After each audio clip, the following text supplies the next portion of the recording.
I thought I had finally made it. After working 80-hour weeks for 3 straight years as a software developer, living off ramen noodles and sleeping on a friend's couch, I had saved enough to buy my first house. Not just any house, a beautiful 3-bedroom ranch with a big backyard and a quiet neighborhood. It was everything I had dreamed of since I was a kid, sharing a cramped bedroom with my younger brother Ryan. But apparently, my family had other plans for my house. I'll never forget walking through my front door after a particularly brutal day debugging code, only to find my brother's husband Marcus rearranging my furniture like he owned the place. And there was my dad, casually handing Marcus a set of spare keys I didn't even know existed, while my 4 nephews were already claiming bedrooms upstairs.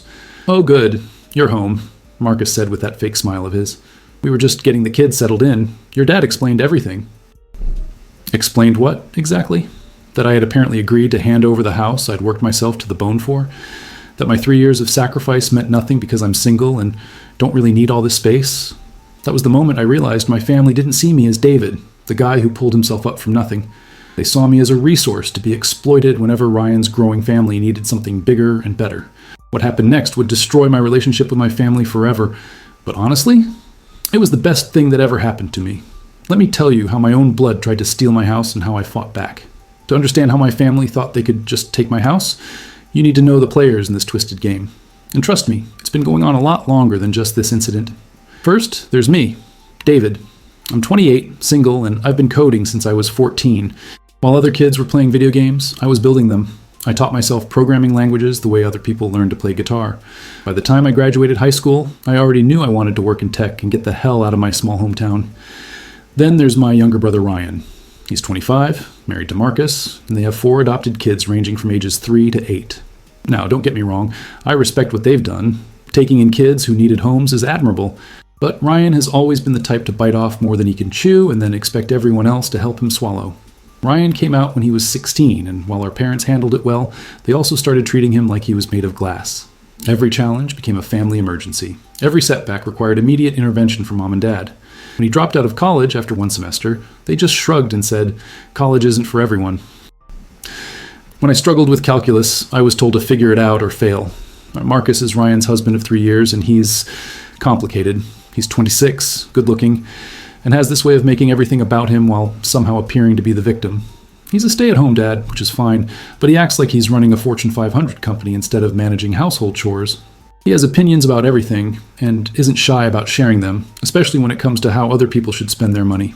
The 4 kids, Tyler, Mason, Jake, and little Emma, are actually great kids. They didn't ask for any of this drama. Tyler's 8 and already showing signs of anxiety from all the family tension. Mason's 6 and has behavioral issues from his previous home. Jake's 5 and mostly just wants to play with his toys. Emma's 3 and still adjusting to having a permanent family. They deserve stability, which is exactly why this whole situation makes me so angry. Then there are my parents. Dad, Robert, is 55 and recently retired from his job at the post office. He's always been the type to avoid conflict by throwing money at problems. Mom passed away 2 years ago from cancer, which hit us all hard, but especially Dad. Since then, he's been even more protective of Ryan and has started treating me like I'm some kind of ATM for family emergencies. Here's the thing about my family dynamic that you need to understand. I've always been the responsible one. When Ryan needed help with homework, I tutored him. When he got in trouble at school, I was expected to talk to him. When he couldn't afford his wedding, guess who was asked to contribute to the family fund? But being the responsible one also meant I was expected to handle my own problems. When I needed help with college applications, I figured it out myself. When I couldn't afford textbooks, I worked extra shifts at my part-time job. When I graduated with honors, the family dinner was nice, but it wasn't exactly a celebration.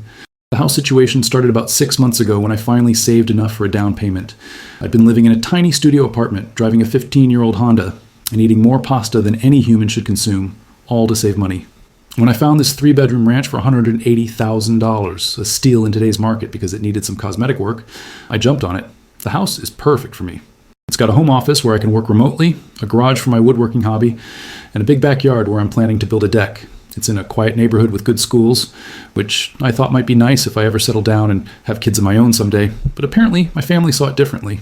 From the moment I posted pictures on social media, the comments started. Wow, so much space for just one person. The kids would love that backyard. Ryan's been looking for a place with a good school district. At first, I thought they were just being supportive in their own weird way. I even invited them over for a housewarming barbecue, thinking it would be nice to show off what I'd accomplished. That was my first mistake. During the barbecue, Marcus spent the entire time taking measurements and asking about the mortgage payment. Ryan kept talking about how the kids needed more space and how cramped they were in their current 2-bedroom rental. Dad made several comments about how I was living like a king, while his grandchildren were practically sleeping on top of each other. I should have seen the warning signs then, but I was so proud of what I'd achieved, so happy to finally have something that was truly mine, that I missed all the red flags. I had no idea they were already making plans. The manipulation started so subtly that I almost missed it.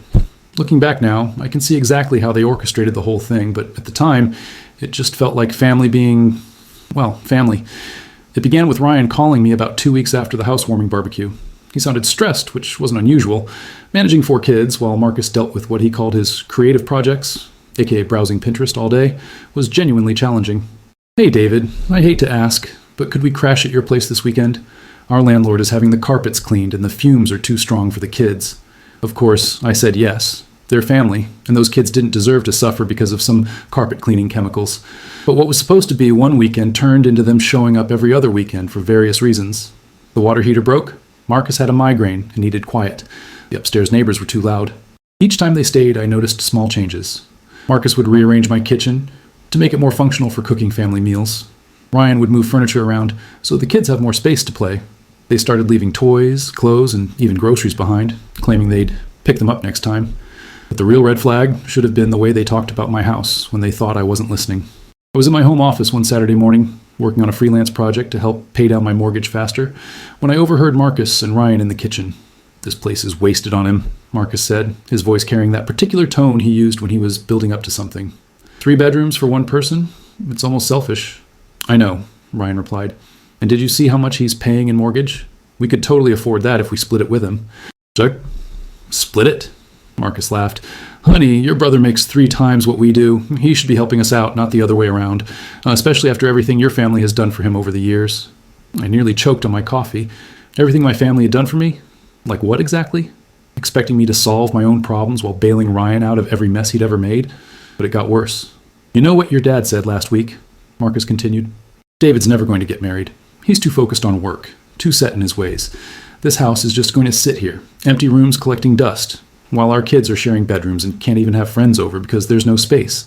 That's when I realized Dad had been in on these conversations. My own father was discussing my personal life and my property like I was some kind of charity case who didn't deserve what I'd worked for. The visits became more frequent and more invasive. Marcus started bringing paint samples, talking about how this wall would look amazing in sage green. And the kids' rooms really need more color. Ryan began having loud phone conversations with Dad about the situation and how they needed to approach David carefully. Then came the guilt trips. Dad started calling me every few days, always steering the conversation toward Ryan's family and their housing situation. "Those kids are growing so fast," he'd say. "Tyler's going to need his own room soon. He's getting too old to share with Mason, and Emma's still having nightmares in that tiny space." When subtle didn't work, they moved to direct manipulation. Marcus cornered me one evening while Ryan was putting the kids to bed upstairs. In my guest bedrooms, I might add. "David, can we talk?" He sat down across from me at my own kitchen table, looking serious. "I know this might be uncomfortable, but I think we need to discuss the elephant in the room." I knew exactly what he was going to say, but I let him continue. "Ryan's too proud to ask, but we're really struggling. The rent on our place is going up again, and with 4 kids, we're barely making ends meet. Meanwhile, you're here in this beautiful house with all this extra space." He paused, letting the implication hang in the air. "I'm not asking you to give us anything," he continued, which was already a lie. "But maybe we could work out some kind of arrangement. We could help with the mortgage, maybe take care of the yard work and maintenance. The kids already love it here, and it would be so much better for them to have stability." I told him I'd think about it, which was code for absolutely not. "But I need you to leave my house before I say something I'll regret." But Marcus wasn't done. Over the next few weeks, the pressure intensified. Ryan started making comments about how family should stick together and how Mom would have wanted us to help each other. Dad began dropping hints about how I was doing so well and should consider my blessings. The breaking point came when I found Marcus in my home office one Tuesday afternoon, measuring the walls. "What are you doing?" I asked, though the answer was obvious. "Oh, just thinking about how this could work as a playroom for the kids," he said casually, as if he had every right to be redesigning my personal workspace. "You could easily work from the living room, and this space would be perfect for Tyler's art projects." That's when I realized they weren't asking anymore. They were planning. But Tudukamasoa Mudar when I discovered what they'd been doing behind my back. The real escalation started when I discovered they'd been having secret family meetings about my house. And I mean actual meetings with agendas and everything. I found out completely by accident. I was at Dad's house helping him fix his computer. Because apparently being good with technology means you're the family IT department for life. When I saw a notebook on his kitchen counter, the page was open to what looked like a list of talking points, written in Marcus's distinctive handwriting. Our reasons David should share the house, it read at the top. Below that were bullet points like kids need stability, David has no use for extra bedrooms, family obligation, and Mom would have wanted this. At the bottom, in Dad's handwriting, was a note that made my blood run cold. Property taxes due in March. Good leverage point. They were strategizing against me, using my dead mother's memory as ammunition. I took a picture of that page with my phone before Dad came back into the room. When he saw me looking at the notebook, he quickly closed it and changed the subject, but the damage was done. I knew they were plotting something bigger than just guilt trips and passive-aggressive comments. The next incident happened 3 days later. I came home from work to find Marcus in my backyard with a measuring tape, sketching something in a notebook. When I asked what he was doing, he smiled that fake smile and said he was just imagining what the kids could do with all this space. "Marcus," I said, trying to keep my voice level, "you need to stop acting like you live here." His expression shifted instantly from fake sweet to defensive. "I'm just trying to help the family, David. Ryan's too polite to say anything, but we all know you have more space than you need. It's not fair to the kids." Fair? I couldn't believe what I was hearing. I worked my ass off for this house. I lived on ramen and slept on couches for 3 years to save for the down payment. Nothing about that was handed to me. "Oh, please." Marcus rolled his eyes. "You act like you're some kind of self-made success story. Your parents paid for your college, didn't they?" That hit a nerve because it was partially true, but also completely missing the point. They helped with tuition, yes. But I worked 2 jobs to pay for everything else, and I've been financially independent since I graduated. When's the last time Ryan paid his own rent without help from Dad? Marcus's face flushed red. Ryan's building a family.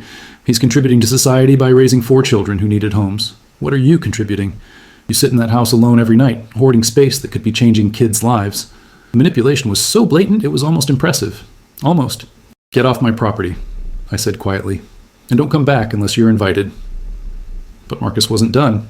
As he walked toward the gate, he turned back and said, "You know, your dad's really disappointed in how selfish you've become. He thought raising you better than this."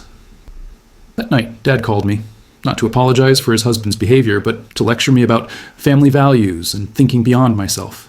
The conversation lasted 20 minutes and ended with him saying, "Your mother didn't raise you to turn your back on family when they need help." Using Mom's memory like that was a new low, even for him. The harassment escalated over the next 2 weeks. Ryan started showing up at my workplace during lunch, always with one or more of the kids in tow, talking loudly about how they were apartment hunting, but couldn't find anything suitable in their budget. My coworkers began asking questions, and I could see the judgment in their eyes. Here I was, living alone in a 3-bedroom house while my brother's family was apparently struggling to find decent housing.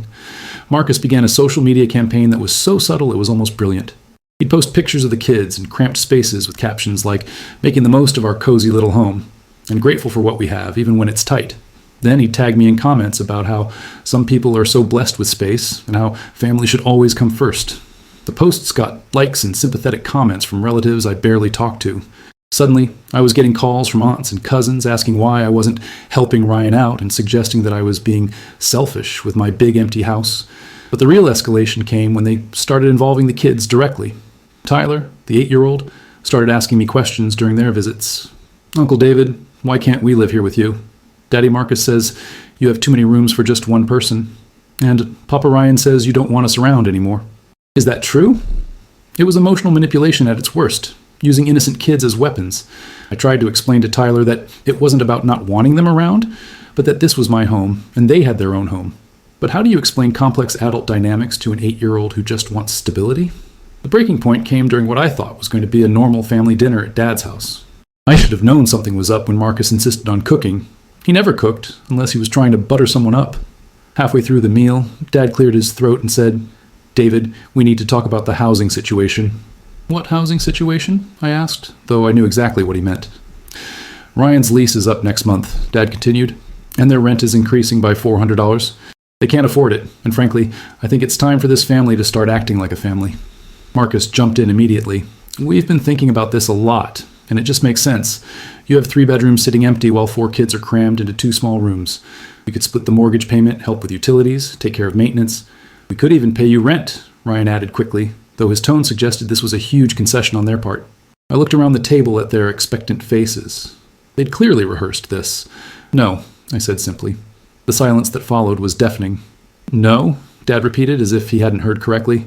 "No, I'm not renting out my house. I'm not splitting my mortgage. I'm not turning my home into a boarding house for your family." Marcus's mask slipped completely. "Are you serious right now? You'd rather let 4 children suffer than share your precious space?" "Those children aren't suffering," I shot back. "They have a home. It might not be as big as you'd like, but millions of families live in 2-bedroom apartments just fine." "This is about more than space," Ryan said, his voice getting emotional. "This is about family. This is about doing what's right." "What's right," I said, standing up from the table, "is me keeping the house I worked for. What's right is you figuring out your own housing situation instead of trying to guilt me into solving it for you." Dad's face was turning red. "David, sit down. We're not done talking about this." "Yes, we are." I grabbed my jacket. "And if any of you show up at my house uninvited again, I'm calling the police." As I walked toward the door, I heard Marcus say, "Fine, but don't come crying to us when you're old and alone in that big, empty house." I should have known that wasn't the end of it. I should have realized they'd escalate to something even more desperate. But I never imagined they'd be bold enough to try what they did next. 3 days after that disastrous family dinner, I thought things had finally settled down. Ryan hadn't called, Marcus hadn't shown up unannounced, and Dad seemed to be giving me space. I actually started to believe they'd gotten the message and would back off. I should have known better. It was a Thursday afternoon, and I was at the office dealing with a particularly nasty bug in our company's main application. My boss had asked me to stay late to fix it before our client presentation the next morning, so I didn't get home until almost 9 p.m. I was exhausted, hungry, and looking forward to ordering pizza and watching Netflix. But as I turned onto my street, I saw something that made my stomach drop. There was a U-Haul truck parked in my driveway. Not near my driveway. In my driveway, like it belonged there. Ryan's minivan was parked on the street, along with Dad's pickup truck. My front porch light was on, and I could see people moving around inside my house. My house, with the lights on, while I wasn't home. I parked on the street and sat in my car for a moment, trying to process what I was seeing. Then I noticed something that made my blood run cold. My front door was wide open, and Marcus was directing 2 guys I didn't recognize as they carried my couch out of my living room. I grabbed my phone and started recording as I walked up the driveway. "What the hell is going on here?" I called out. Marcus looked up from the clipboard he was holding. Apparently he was running this operation like some kind of moving coordinator. He had the audacity to smile and wave like this was completely normal. "Oh good, you're home," he said cheerfully. "We were hoping to get more done before you got back, but this works out fine. We can show you how we've reorganized everything." "Reorganized?" I was still recording, my hands shaking with rage. "Marcus, what are you doing at my house?"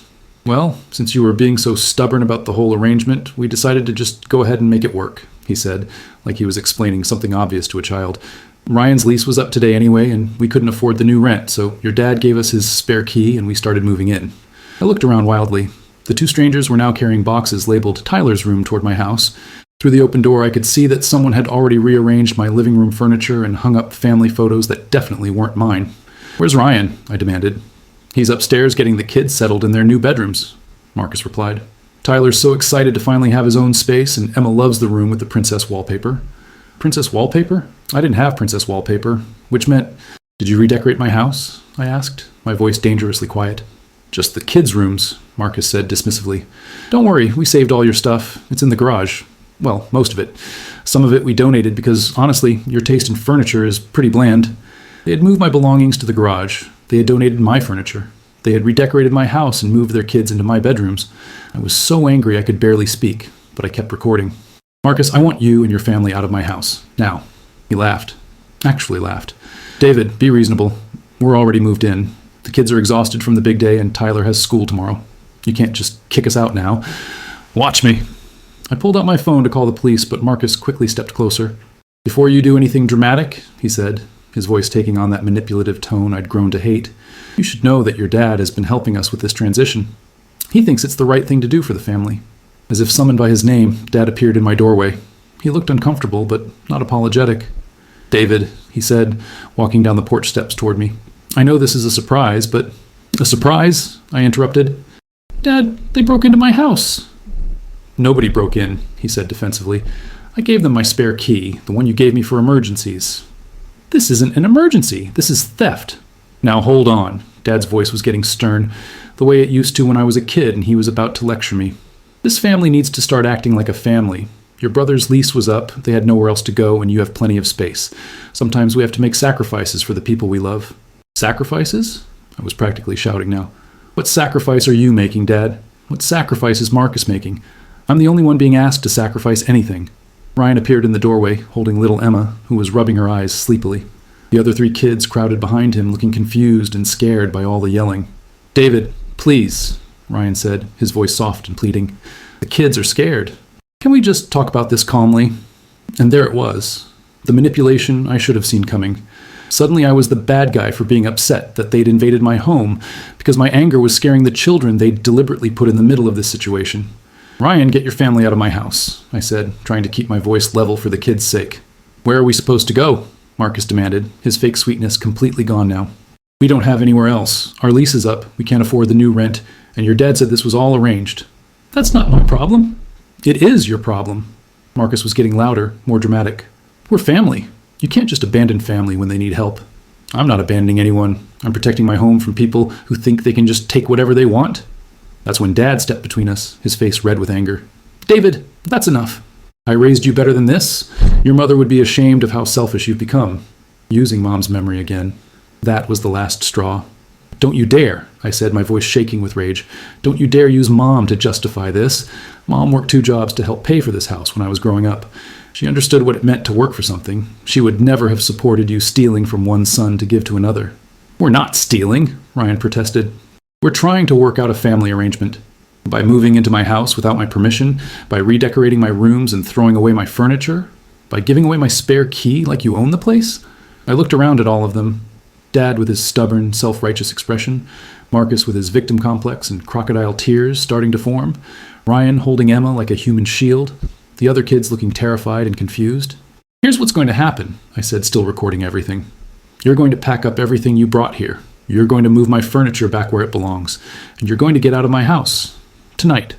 And if we don't, Marcus challenged, then I call the police and have you arrested for breaking and entering, theft and destruction of property. Dad scoffed. You wouldn't call the police on your own family. I held up my phone, showing them that I was still recording. Try me.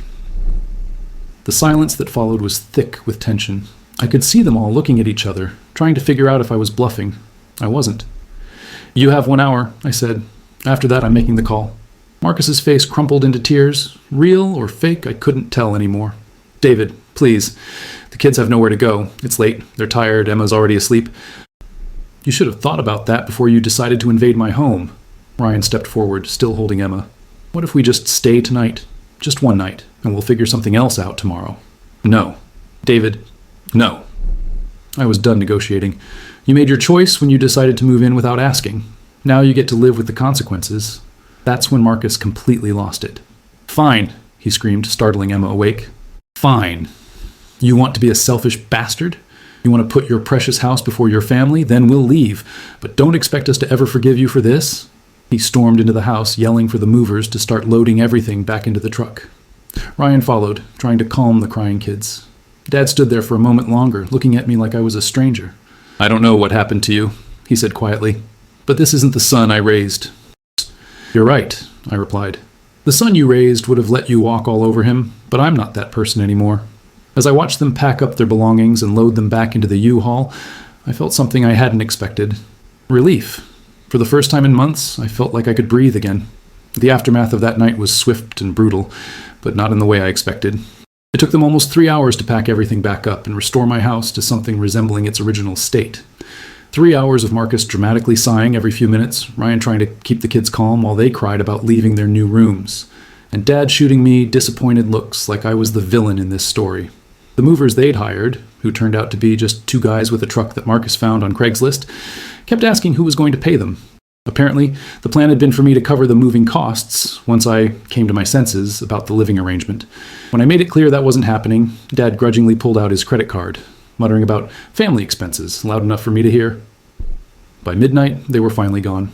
My house was a disaster. Furniture in the wrong places, scuff marks on the walls, and a lingering smell of the paint they'd used in what they designated as Emma's room.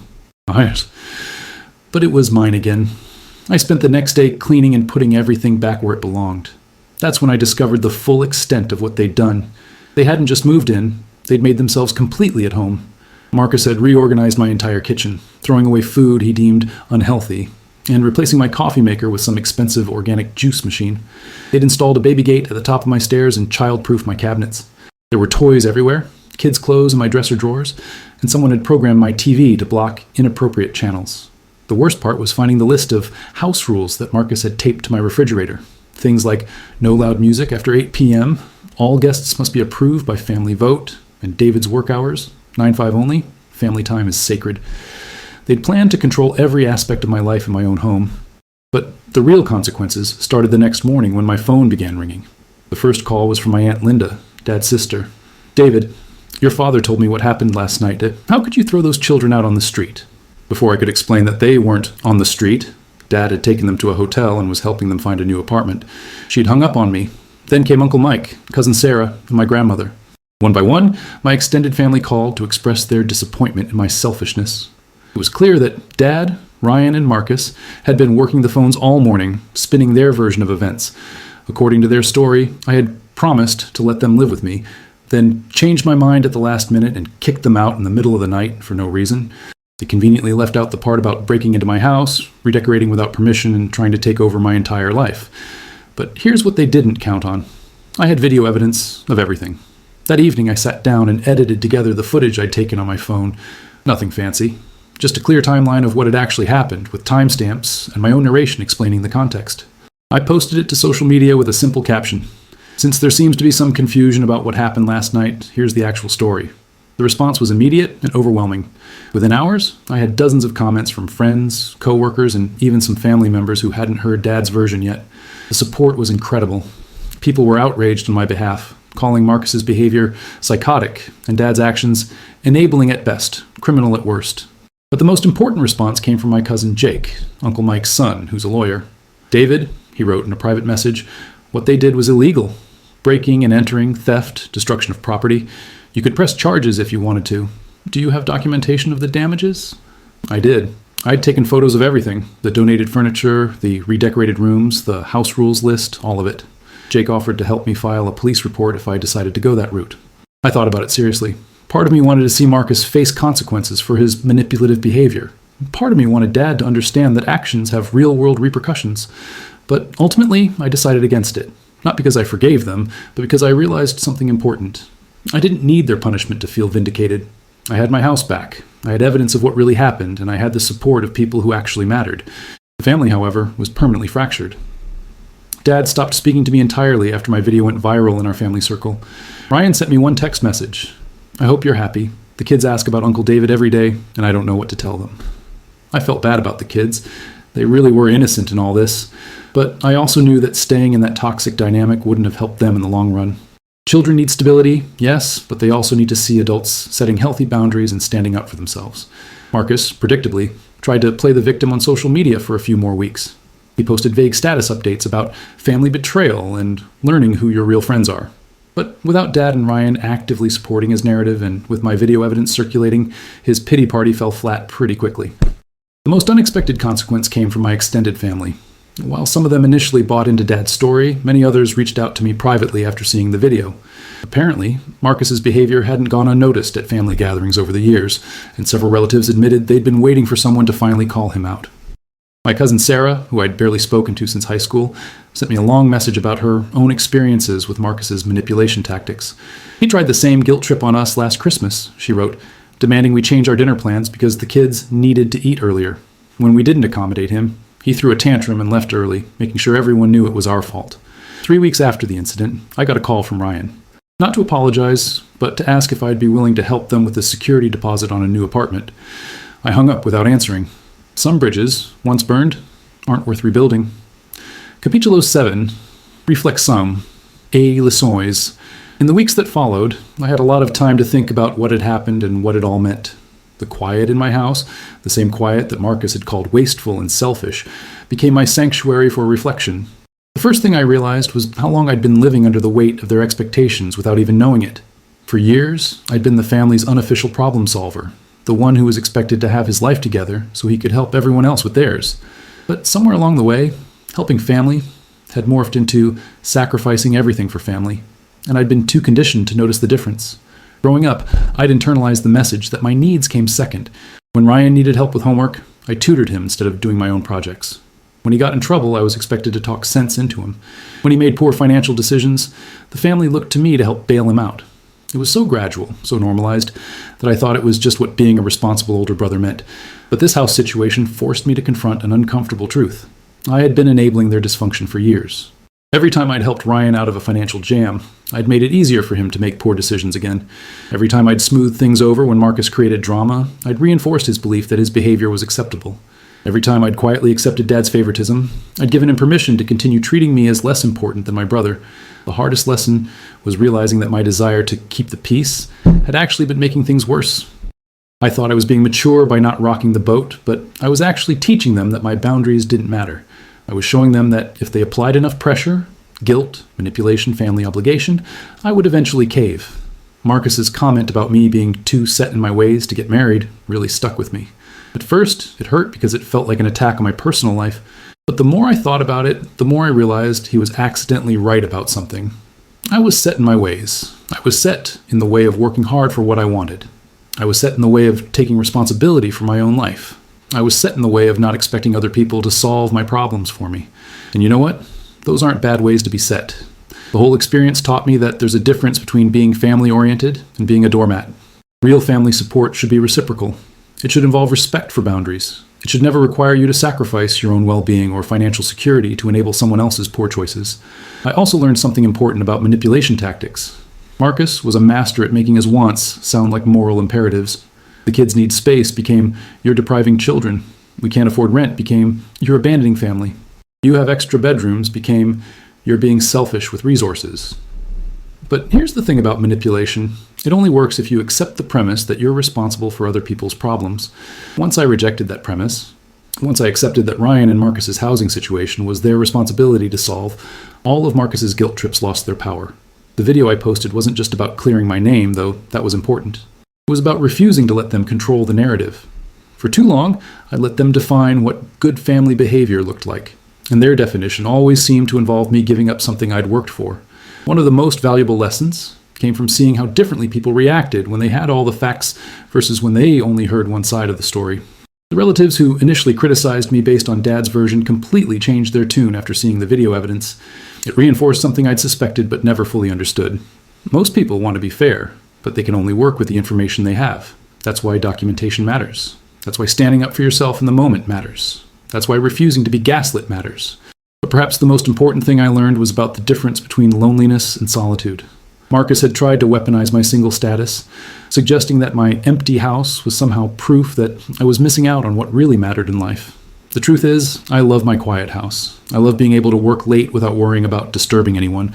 I love having my space organized exactly how I want it. I love being able to invite friends over without asking permission or navigating someone else's schedule. That's not loneliness, that's contentment.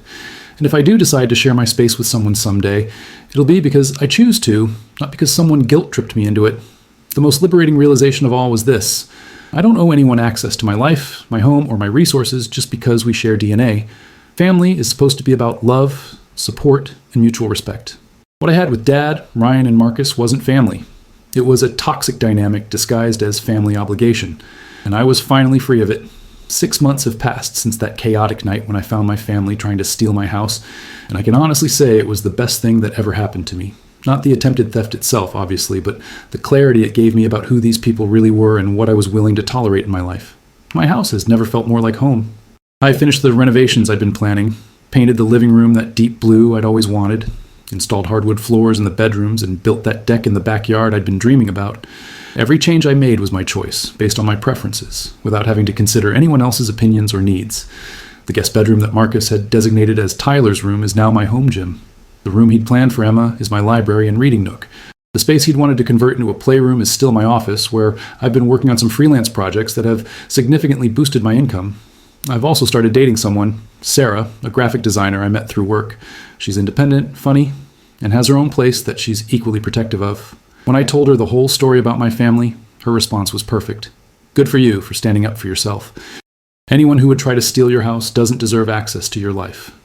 We're taking things slow, but it's nice to have someone in my life who understands the value of boundaries and personal space. She's never once suggested that my house is too big for me, or that I should be sharing it with anyone else. The family situation has settled into a new normal that I'm completely comfortable with. We don't speak. Dad has made a few attempts to reach out, usually around holidays, with messages that start with, "I think it's time we put this behind us," and end with suggestions that I should be the bigger person and apologize. I've ignored every single one.